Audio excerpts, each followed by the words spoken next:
consento, anche se siamo in periodo di Covid, di togliermi un attimo la mascherina per salutare tutti, buonasera, e fare un sorriso, dopodiché me la rimetto per essere ligio alle regole. Allora, è chiaro che in 40 minuti che durerà la diretta poco si potrà dire, non è che si possa raccontare in 40 minuti la storia di Mestre, però insomma possiamo fare una chiacchierata, ma mi dicono che posso, tanto abbiamo lo schermo che ci separa, però possiamo capire la storia di Mestre. Io ho voluto dare questo titolo a questo incontro, Mestre e la sua storia, e non la storia di Mestre, perché purtroppo si è già scritto molto del fatto che Mestre è una città senza storia, che è una città che vede la sua storia nell'Ottocento e nel Novecento. Sarebbe solo Novecento se non fosse che abbiamo la colonna della Sortita che ci ricorda, e i fabbricati ancora esistenti che ci ricordano effettivamente che nell'Ottocento Mestre c'era. Mestre però ha una storia molto antica, in realtà. Ha una storia molto antica, e proprio per il fatto che, anche se poche testimonianze abbiamo fisiche, abbiamo però la torre civica e alcuni resti del Castelnuovo. Anche il fatto che si chiami Castelnuovo sta a testimoniare, così come è documentato, che ci sia un Castelvecchio. Quindi Mestre ha due castelli, o perlomeno li aveva, e il Castelvecchio, da quello vorrei partire, il Castelvecchio, di cui non rimane nessuna traccia visibile, è un castello abbandonato nella prima metà del 300, proprio per costruire il Castelnuovo, forse un secolo prima, perché, vero Sergio? No, forse siamo nel 200. Fatto sta che, insomma, dalle cronache e dagli scritti d'archivio noi sappiamo che per un certo periodo i due castelli sono anche coesistiti. Nel frattempo che si costruiva il Castelnuovo, il Castelvecchio continuava ad esistere, è stato purtroppo distrutto da un incendio da metà del 200 e recuperato per quello che si poteva finché non è stato completamente abbandonato. Del Castelvecchio non si sa esattamente l'epoca di costruzione, si può ipotizzare che la sua costruzione possa essere avvenuta forse nel IX-X secolo, e quindi siamo tra l'800 e il 900, però abbiamo la testimonianza scritta di studiosi dell'Ottocento. Abbiamo Fapanni, Scipione Fapanni e Bonaventura Barcella, che ha avuto la sorte di avere dei documenti trovati in archivio e ne ha fatto un libro intorno agli anni 40 dell'Ottocento, che ci indicano appunto che forse il Castelvecchio è stato sì costruito in quei secoli, ma è stato costruito però sulle fondamenta di un qualcosa di preesistente, che probabilmente era un castrum tardo imperiale o forse alto medievale. Ecco, insomma, possiamo già quindi, da quello che gli archivi ci tramandano, dire che Mestre, se non come città, era esistente come castello almeno dal VII secolo. Così ci dice proprio Scipione Fapanni quando, consultando gli archivi sia di Venezia che di Treviso, ha trovato tracce su documenti antichi del VII secolo. Poi abbiamo quel famoso ritrovamento fortuito dopo la Prima Guerra Mondiale di un documento dell'VIII secolo, giusto, che è quello di Ottone II, che cita ancora Mestre. Sempre negli scritti di Fapanni però, anzi adesso che ci penso sono quelli di Barcella, si dice che esistono documenti anche più antichi del VII secolo, di cui però non si ha traccia documentaria. Bisognerebbe consultare gli archivi, andare a scartaberlarli, perché purtroppo, specialmente per i documenti molto antichi, se non c'è uno studioso come per esempio lui, che va a vedere e quindi ad elaborare i dati che sono in archivio, purtroppo è come se fossero che non esistessero perché sono dimenticati. Ecco.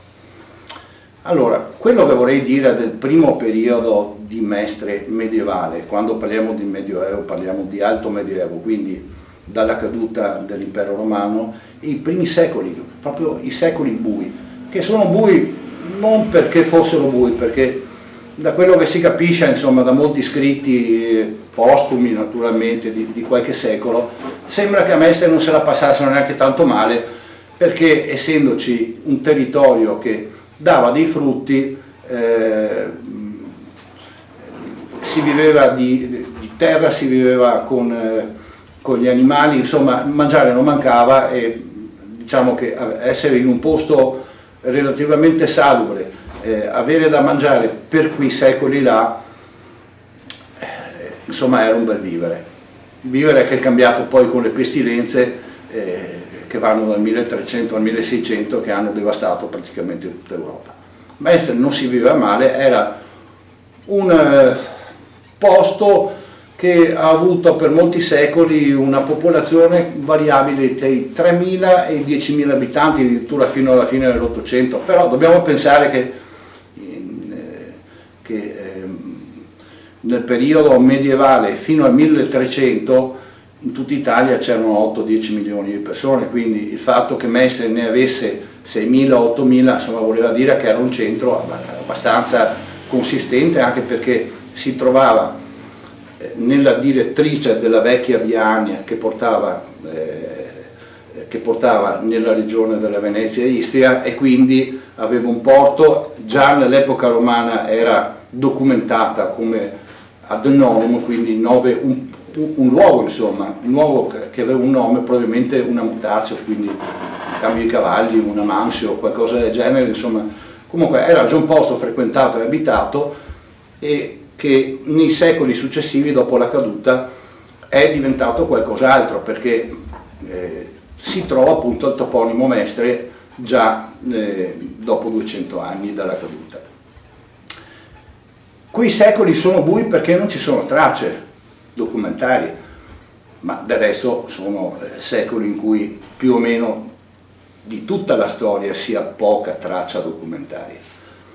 È il periodo delle invasioni barbariche. Per Mestre, come per il resto del territorio del Veneto, ci sono state, anzi per tutta l'Italia, l'invasione degli Unni, dei Goti, dei Visigoti, degli Ungari, e il castello di Mestre, da quello che si sa di alcuni scritti del 300-400, sembra che effettivamente il castello di Mestre abbia resistito agli attacchi, nel senso che come tutti i castelli nascevano con una funzione difensiva, ad un'invasione la gente si rifugiava nel castello e sembrava che avesse funzionato. Insomma, devastazioni ne ha avute. Abbiamo tracce documentarie invece di battaglie che ha subito Mestre, che sono battaglie del XII secolo, quindi nel 1100, nel 1200, nel 1300, battaglie che hanno visto come protagonisti gli Ezzelini, i da Romano, hanno visto anche eserciti imperiali, hanno visto i veronesi, hanno visto gli imperiali. Addirittura per un periodo Mestre è stata, per un brevissimo periodo, soggetta anche a Gorizia, quindi al vescovo di Gorizia che aveva un suo esercito, eccetera, eccetera. Queste battaglie, questi assedi che Mestre ha subito, non sono stati assedi che l'hanno distrutta, sono assedi nei quali qualche volta l'esercito di Mestre, il piccolo esercito di Mestre, è risultato anche vincitore, nel senso che è riuscito a resistere, ha fatto desistere gli invasori. Molte altre volte ha resistito proprio all'assedio e quindi è riuscita a fermarlo, questa invasione. Qualche altra volta no.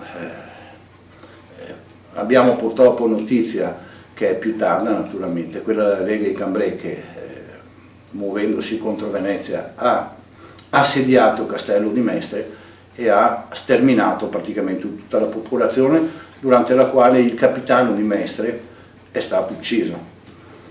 Allora, io vorrei chiedere a Sergio, per quanto riguarda gli archivi, perché gli archivi di Mestre, perché la storia di Mestre, nonostante qualcosa in archivio ci sia anche, secondo te è considerata una città senza storia? Beh, sai, innanzitutto le fiabe nascono e anche si autoalimentano, vediamo anche oggi quel periodo che viviamo, no? Per cui questa è una domanda a cui si può rispondere, direi, semplicemente con una battuta.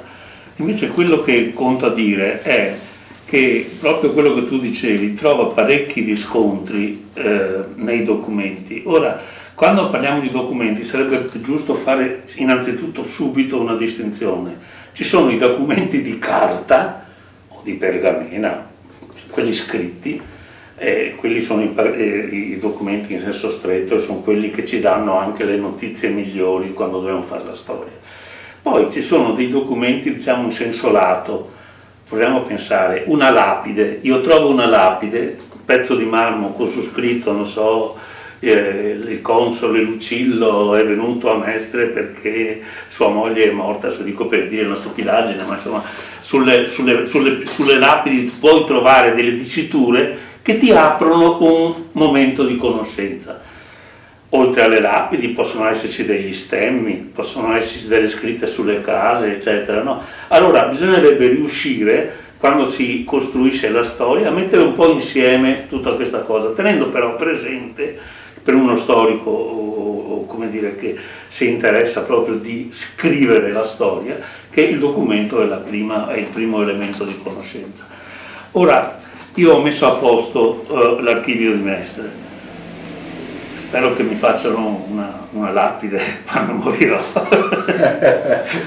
perché adesso che ci ripenso, penso che se non avessi fatto quello che ho fatto, probabilmente una gran parte di quell'archivio sarebbe andata persa, perché io sono andato a recuperare quell'archivio dove la parte più vecchia, pensa, quella che ha documenti che risalgono fino al 1300 circa, fino alla metà del 1300, e che sono documenti molto belli, che ti aprono una conoscenza molto bella sulla città. Era in un magazzino comunale, abbandonato in mezzo a tutte le cose che il comune ogni tanto abbandona, tipo, non so, c'erano sedie, tavoli, scrivanie, lavagne, no, attaccapanni, un po' di tutto, e in mezzo c'erano 4 o 5, no, erano molti di più, scusa, 19 o 20, non mi ricordo, grandi contenitori in cui c'erano tutte queste buste, per cui essendo dentro a una situazione di abbandono tale, era presumibile che se qualcuno non lo riprendeva in tempo non si sa dove sarebbe. Io a questo proposito vorrei dire una cosa che mi ha molto incuriosito, che è proprio un commento che ha fatto Fapanni. Sì. Fapanni, lo ricordo, al quale è intitolata la via Fapanni, è stato un erudito, studioso, frequentatore di archivi, sia dell'archivio di Treviso che quello di Venezia e soprattutto quello di Mestre. Sull'archivio di Mestre osservava questo. Era stupito lui stesso, e stiamo parlando di primi decenni dell'Ottocento, era stupito del fatto che l'archivio di Mestre fosse abbandonato su degli armadi in cattive condizioni. Stiamo parlando del 1820-1840, quindi insomma è una cosa che si trascina. Cioè tu praticamente hai salvato una situazione che forse era arrivata al limite, perché se non ci fossi stato tu, forse era l'ultima possibilità. Io quando ci penso tremo ancora oggi, ecco, perché veramente avevo trovato una soluzione che era, credo, proprio al limite della distruzione. No? Che documenti hai trovato? Ecco, allora parliamo proprio di questo archivio qua, che forse è quello più antico, che perciò ci dà anche delle nozioni e delle conoscenze. Per esempio ricordo benissimo, abbiamo fatto un libro, pensa, finanziato dal Rotary, mi pare, ma 30 anni fa, 25 anni fa, in cui abbiamo proprio pubblicato copia del documento più antico che si conserva, che è del 1315, che descrive il territorio, pensa che roba, che descrive il territorio, dove tu ritrovi, per esempio, tantissima toponomastica che oggi è ancora in vigore. Brendole, Perlan, Bottenigo, no? ed era fatto, pensa, dal notaio, c'era una pergamena col notaio, ed era fatto dal notaio perché il sistema di allora prevedeva che le strade, la manutenzione delle strade, dei ponti, tutto quello che collegava le varie frazioni fosse fatta a carico di quelli che abitavano in quelle frazioni.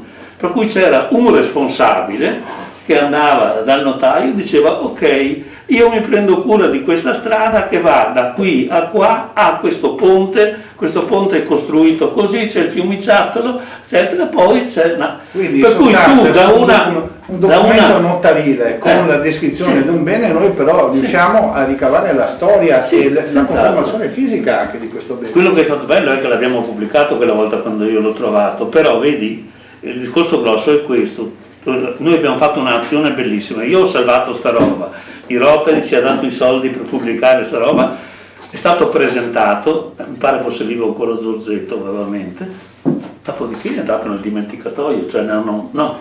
Allora, il problema grosso, lasciami dire questa cosa, perché questa è proprio una mia fissa da quando ho capito queste cose.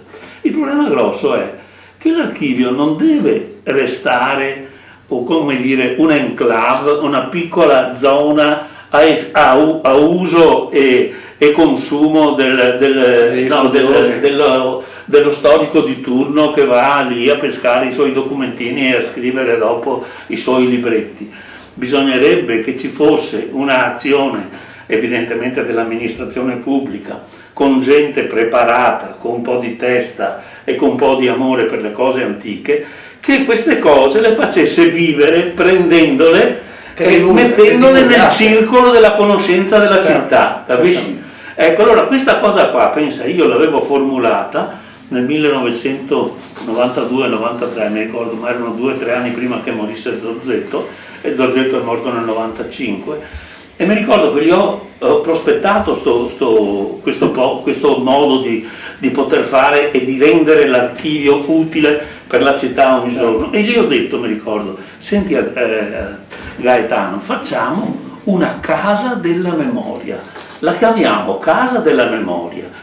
Dentro, se possiamo, magari ci mettiamo anche l'archivio più vecchio, non sono tante buste, sono una novantina di buste, per cui volendo si potrebbero mettere anche, e se qualcuno vuole studiare va lì.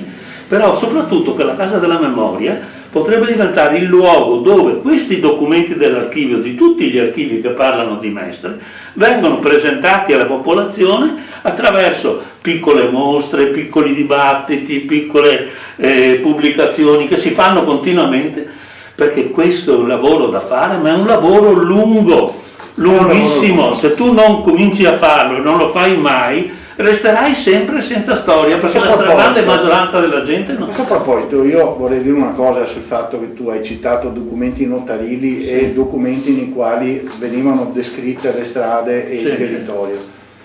È quindi possibile che da quei documenti che noi sappiamo, perché tu li hai sistemati, anche trecenteschi, possano esserci tracce, non dico delle battaglie, degli assedi che Mestre ha subito, ma perlomeno dei lavori che sono stati fatti in conseguenza delle distruzioni. Sì, questo è probabile. Tu devi tenere presente che questo archivio, l'archivio più vecchio, quello che appunto conserva i documenti dalla metà del 300 fino alla caduta della Serenissima Repubblica, fino al 1797, dicevo prima, sono una novantina di buste così, cioè non molto grosse. Dentro ci sono parecchie pergamene, purtroppo alcune mangiate dai topi.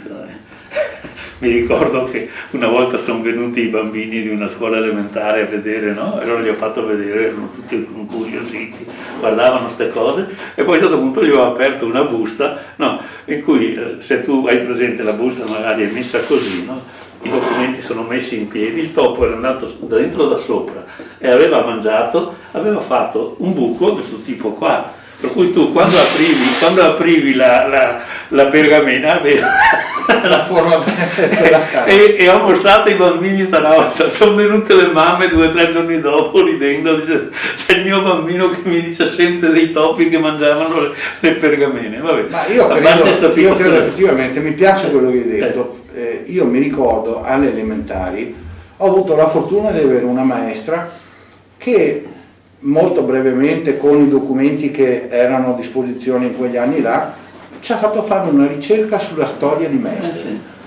E forse proprio in quel periodo là che io mi sono appassionato alla storia di Mestre, perché mi sono accorto che non è per niente conosciuta. E allora se noi dessimo la possibilità ai bambini di vedere questi documenti, sì. E non solo di vedere questi documenti, ma anche di capire che ci sono moltissime pubblicazioni. Devi renderli comprensibili, eccetera. Puoi metterli assieme ad altri, puoi metterli, no, in qualche maniera, creando un piccolo percorso, eccetera. E quello che dicevi tu prima, dentro, cosa vuoi? È l'archivio praticamente del podestà, del capitano di Mestre, no? Per cui per esempio ci sono questi archivi in origine diceva Fapani che erano in provvederia. Sì, era in provvederia. Ah, sono sempre stati lì? Sì. Era in provvederia, poi è passato, è passato nel palazzo del comune. Poi con il terremoto del 76, il terribile terremoto del Friuli, in cui anche il palazzo del comune ha avuto dei danni, a un certo punto l'hanno liberato perché hanno dovuto fare dei lavori di consolidamento, e a quel punto là hanno messo le buste dentro, certo. Dopo sono andate a finire che nessuno neanche più si ricordava dove erano, magari, no? Ecco, allora capisci, andando a vedere, secondo me non ci sono cose di grandissimo effetto. Credo che quella più di grandissimo effetto è quella che ho raccontato delle strade, perché dopo ci sono molte liti, ho visto molte cose, no? E capisci che la cosa, perché il podestà di Mestre era quello che in qualche maniera amministrava il territorio sulla Pacifico, lui non è che dopo comandasse più tanto sulla realtà. Fare una riflessione di quegli anni, degli anni che vanno dal 1000 al 1300, sì. Proprio gli anni in cui abbiamo già dei documenti di Mestre a Mestre. Bisogna cercare di capire il territorio, non di Mestre, ma il territorio di tutto il Veneto. Che territorio era? Il periodo alto medievale, che territorio era? Dopo la caduta dell'impero, chiaramente le strade romane sono state abbandonate perché non c'era nessuno che faceva manutenzione, per un certo periodo probabilmente la gente un po' si arrangiava anche per spostarsi. C'erano i centri tipo Mestre o tipo le città come Treviso, come Padova, che erano città a tutti gli effetti anche durante l'impero, che erano centri consolidati, ma appena si usciva dalle mura di queste città non c'era niente, non c'erano strade, non c'era un territorio come lo conosciamo adesso, e molto probabilmente tra paludi, boschi, foreste eccetera, avventurarsi fuori dalle città era un'avventura. Ecco che allora era importante avere a disposizione coltivazioni, avere a disposizione animali. Ecco perché per molti secoli è stata data importanza alla fiera dei bovini, come abbiamo avuto qui a Mestre, come abbiamo avuto in altri centri, perché quella era ricchezza, e non era solo ricchezza, era sostentamento ed era benessere. Quindi il fatto di avere queste cose dava importanza a un centro. Adesso noi un po' le disprezziamo pensando che avere una fiera dei bovini sia una cosa da campagna, e una cosa, insomma, con l'industrializzazione, con il progresso, noi pensiamo a altre cose, pensiamo che il benessere derivi dall'industria, non pensiamo che derivi dall'agricoltura o dagli animali. Invece in quegli anni là era quello il benessere, il fatto di possedere animali, di avere coltivazioni che non fossero paludi o non fossero foreste, dava la possibilità a un centro di essere città, castello, villa, quello che era. Allora 3, 6.000, 8.000, 10.000 abitanti, perché poi con le pestilenze che si è avuta, la prima pestilenza Mestre, il suo territorio, ma non solo, tutta la parte dell'impero romano ormai appena passato l'abbiamo avuta nel 542, ai tempi di Giustiniano, quindi una peste importante. Non ce ne sono state per molti secoli, sono riprese nel 300, noi sappiamo che quei 300 anni che vanno dal 1300 al 1600 hanno decimato le popolazioni di tutta Europa. Ecco perché Mestre, che ha avuto 8.000, 10.000 abitanti nei periodi di benessere, poi scendeva a 3 e si è mantenuta con quello standard fino all'800, quindi fino all'epoca dell'industrializzazione. Ma non dobbiamo pensare che se aveva 10.000 abitanti era un centro a poco, perché 10.000 abitanti era un centro molto grosso. Dobbiamo pensare che Treviso ne aveva 30.000 in quell'epoca là, cioè, quindi siamo a una città che è nata durante l'impero romano, che era molto consolidata nel territorio. Insomma, Mestre non è una città da poco. Vorrei ritornare un attimo sul discorso dei documenti. Abbiamo visto con Sergio che a Mestre abbiamo a disposizione documenti che partono dal 1300, ma Mestre ha il suo archivio che corrisponde più o meno all'archivio del periodo della dominazione veneziana. A partire da quell'epoca là, prima era sotto Treviso, addirittura nell'Alto Medioevo Mestre, il castello di Mestre era una contea, il vescovo di Treviso aveva il titolo di conte di Mestre anche, e tutti i documenti che riguardano Mestre, antecedenti il 1350, 1340, adesso non mi ricordo esattamente la data, comunque siamo a metà del 1300, tutti i documenti antecedenti, tranne qualcosa che evidentemente è rimasto qui, sono a Treviso. E quindi, e questo lo sappiamo proprio dalle ricerche che ha fatto Fapanni, lasciando tracce di quello che è presente negli archivi di Treviso, proprio nei suoi zibaldoni che sono conservati alla Marciana, lui descrive tutti i documenti che ha trovato che parlano di Mestre. Quindi noi sappiamo che dal 1300 andando indietro ci sono molti documenti di Mestre. Adesso sì, Fapanni aveva anche pubblicato qualcosa. Però questo ritorno a quel discorso che facevo io prima, questo mi pare sia un terreno proprio per gli storici. No? Per gli storici. A me interessava che questo discorso diventasse un discorso, come si dire, popolare, che un discorso che arrivasse a tutta la città, perché questa nomea che Mestre è una città senza storia è proprio perché sto discorso qua non è calato dentro alle teste della gente, non è calato dentro la vita di questa città. Ma perché? Perché non toccano con mano, perché non vedono, perché non sentono, perché non ci sono pubblicazioni, perché non vengono reclamizzate quando ci sono, tutte queste cose qua. Cioè, bisognerebbe fare una battaglia molto grossa sul recupero sì degli archivi e delle notizie, sia quelle che ci sono qua nell'archivio nostro che quelle che sono negli altri archivi, per esempio. Questa sarebbe una cosa, per esempio, più che salutare, no? Cercare di fare una specie, non so come dire, di zibaldone, usando il termine di Fapanni, nel quale mettere assieme le notizie che si trovano negli altri archivi con le notizie che si trovano nell'archivio nostro. No? Dopodiché, man mano che gli anni vanno avanti, è chiaro che l'archivio di Mestre diventa sempre più consistente. Certo, e non è un caso, ecco qua, scusa, questa qua è una cosa proprio da dire, anche da capire e tenere presente.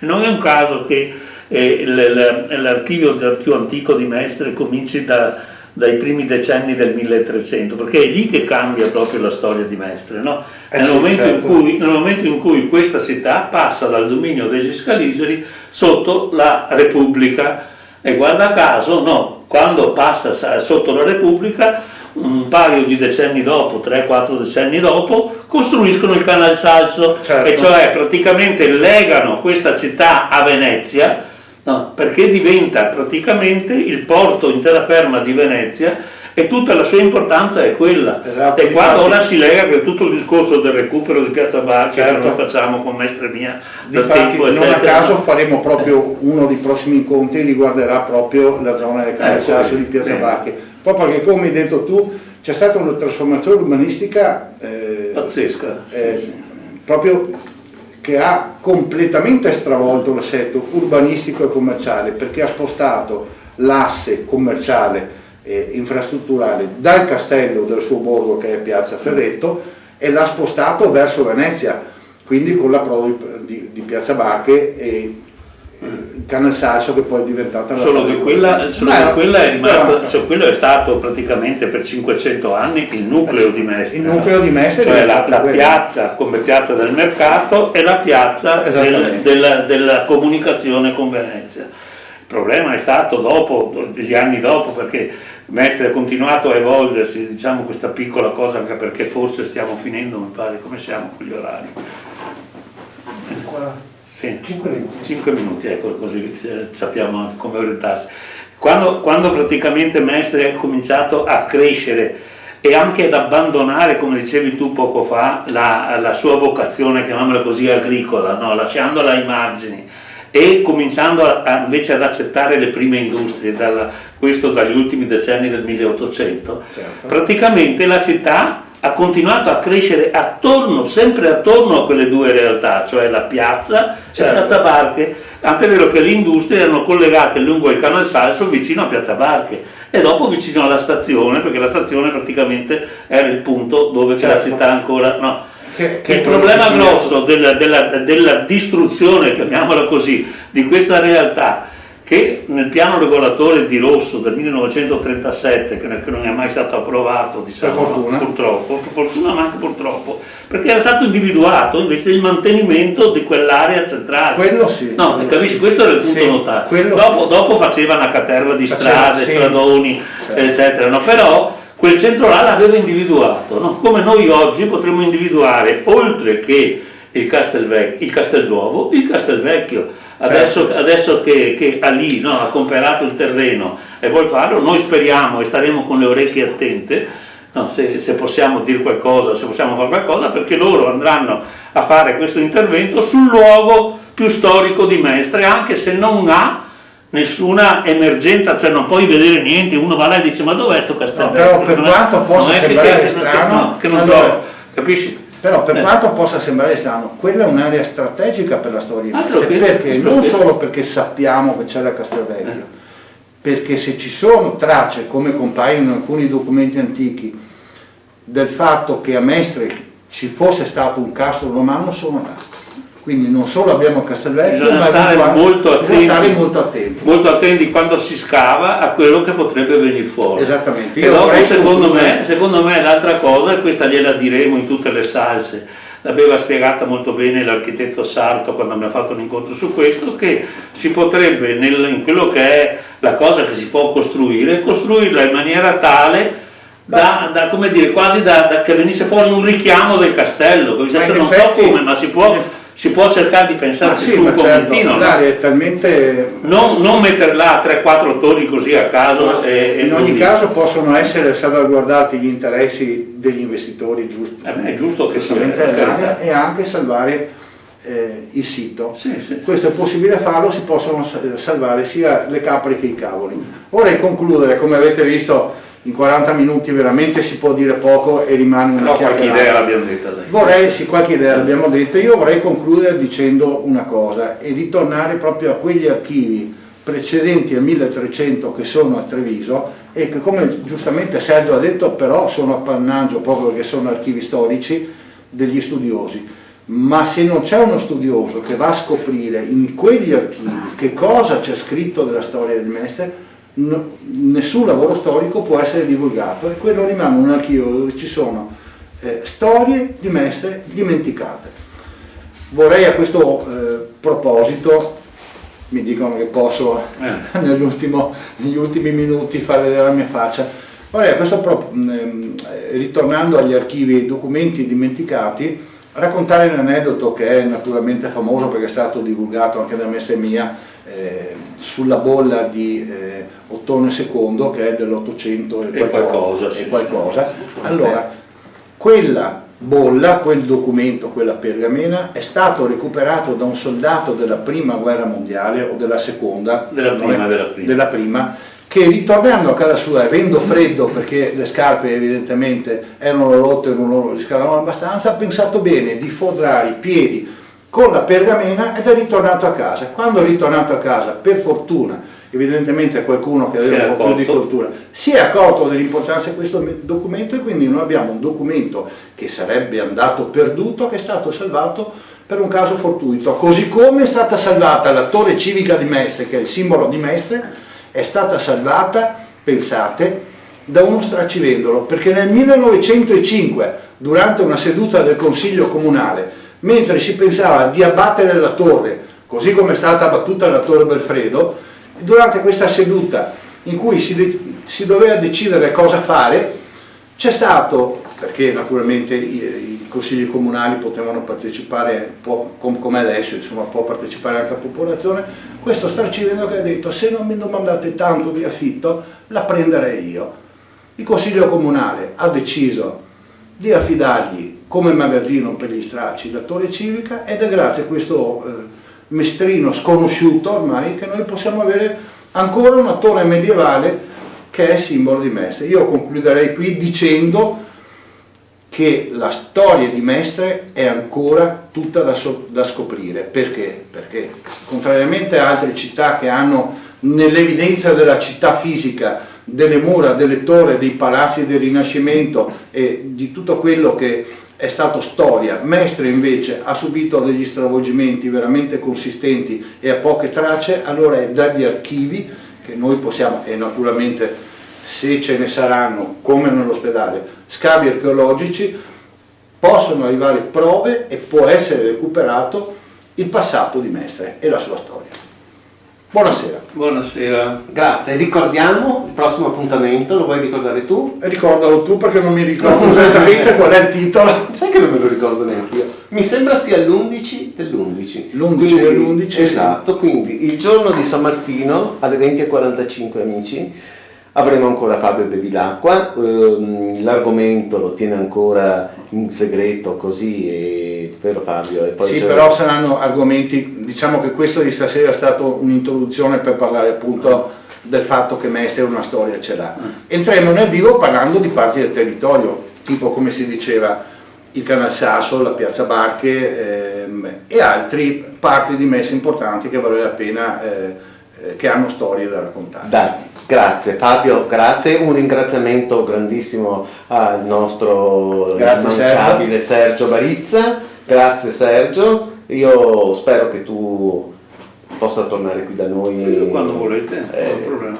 Tu sai che qui per te la porta è sempre aperta, comunque non ci sarà nessun problema, ma Fabio so che comunque avrà altri 4 incontri con 4 ospiti ancora. Ho visto che ma pensavo proprio di chiedere a Sergio di venire anche a un altro di questi, se lui è disponibile. Ma sì, Sergio è una persona molto modesta e umile, ma in realtà è un posto di conoscenza. Voglio salutare e averlo con noi. Che si è collegata con noi anche l'Anna Urbani da Gelto, ecco, che magari io credo che in qualche prossima puntata si parlerà magari di qualcosa anche di lui. Sì. Certo. Ecco, ciao Anna, ciao a tutti, vi ringraziamo e ci risentiamo con Fabio mercoledì 11 novembre, San Martino. E basta. Buona serata, grazie a tutti. Grazie.